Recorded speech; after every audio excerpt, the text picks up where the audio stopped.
नमस्कार दोस्तों, right to know के इस भाग में आपका स्वागत है।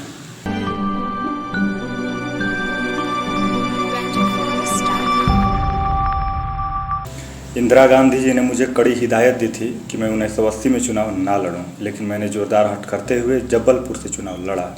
जब परिणाम आया तो मैं 68,000 से अधिक मतों से पराजित हुआ। मेरा मन कर रहा था कि मैं ज़ोर ज़ोर से रोऊं, इसलिए मैंने अपने आप को एक कमरे में जैसे ही बंद किया, वैसे ही पत्नी गीता ने दरवाज़ा खटखटाते हुए बोला कि इंदिरा गांधी जी ने दिल्ली बुलाया है। अगले दिन इंदिरा जी के पास पहुंचा तो वो जुकाम से पीड़ित थी और दोनों पैर गर्म पानी के टब में रखकर बैठी थी। मुझे देखते ही उन्होंने ऐसी डांट लगाई जिसे सुनकर मुझे ऐसा लगा कि मैंने राजनीति में आकर बहुत बड़ी गलती कर दी है। अगले दिन मीडिया में मंत्रिमंडल गठन की बातें होने लगी और बंगाल से ही जीतने वाले बरकत साहब के मंत्री बनने की चर्चा शुरू हो गई। बरकत के घर के सामने कांग्रेस नेता भी जुटने लगे। मेरा घर सूना होता जा रहा था।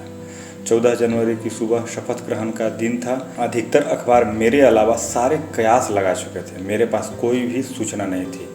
तभी आर.के. धवन का मेरे पास फ़ोन आया और उन्होंने मुझे अशोक हॉल पहुंचने को बोला। वहां पहुंचा तो देखा कि शपथ लेने वाले मंत्रियों में मेरे लिए कोई कुर्सी नहीं थी। मैंने संकोच करते हुए इंदिरा जी की तरफ देखा। इंदिरा जी ने मुझे देखते ही तत्काल एक हाथ से लिखा लेटर राष्ट्रपति के सचिव को भेजा और मुझे आर वेंकट रमन और पी.वी. नरसिम्हा राव के बीच बैठने को बोला और फिर मैंने भारतीय गणराज्य की चुनी हुई सरकार में मंत्री पद की शपथ ली। इंदिरा जी कहती थी कि प्रणब से कोई चाहे जो कहे, मगर उनके मुंह से धुएं के अलावा कुछ नहीं निकलेगा। ये कहानी है प्रणब मुखर्जी की। आइए आज बात करते हैं प्रणब मुखर्जी का कि कौन थे प्रणब मुखर्जी और क्या उनका सफ़र रहा। प्रणब मुखर्जी का जन्म 11 दिसंबर 1935 को पश्चिम बंगाल के बीरभूम जिले में किरनाहर शहर के निकट स्थित मिराती गांव के एक ब्राह्मण परिवार में हुआ।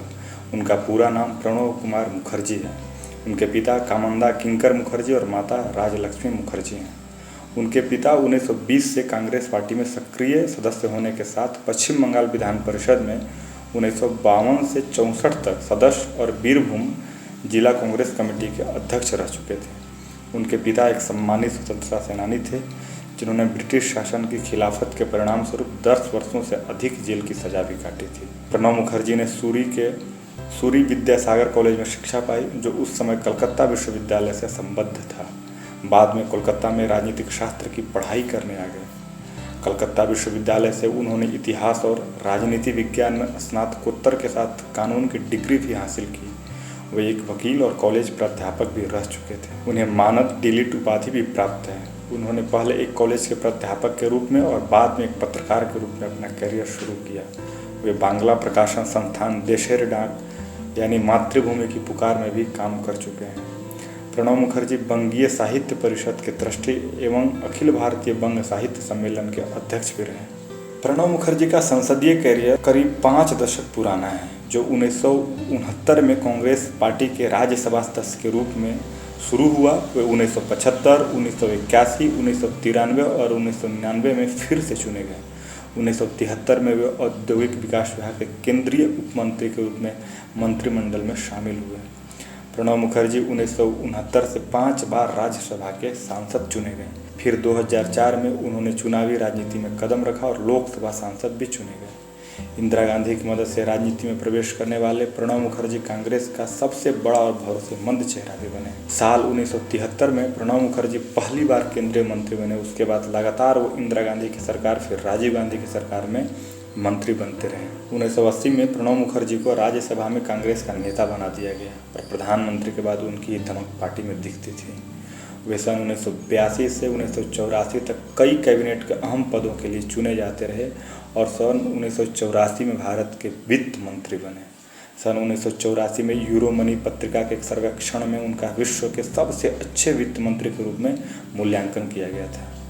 उन्होंने राव के मंत्रिमंडल में 1995 से 1996 तक पहली बार विदेश मंत्री के रूप में भी कार्य किया।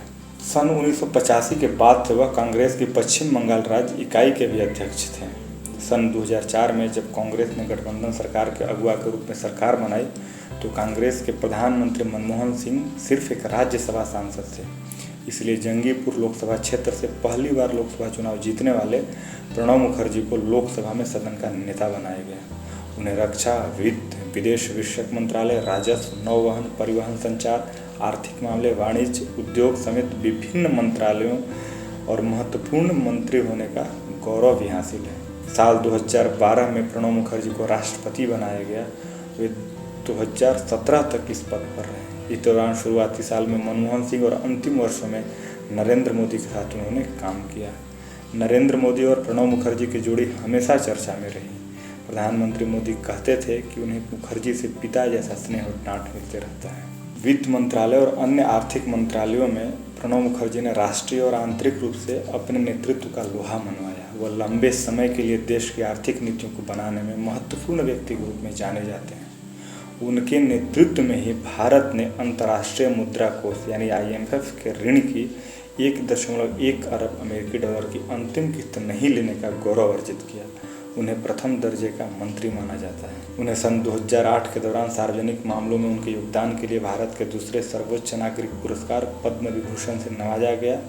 प्रणब मुखर्जी को 26 जनवरी 2019 को भारत रत्न से भी सम्मानित किया गया। प्रणब दा का शादी 22 साल की उम्र में 13 जुलाई 1957 को शुभ्रा मुखर्जी के साथ हुआ।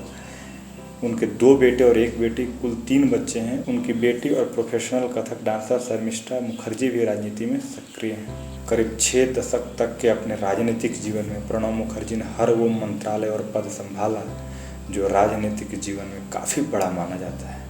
मुखर्जी की छवि पाक साफ रही। हर पार्टी के लोग उनसे मोहब्बत करते थे, प्रेम करते थे।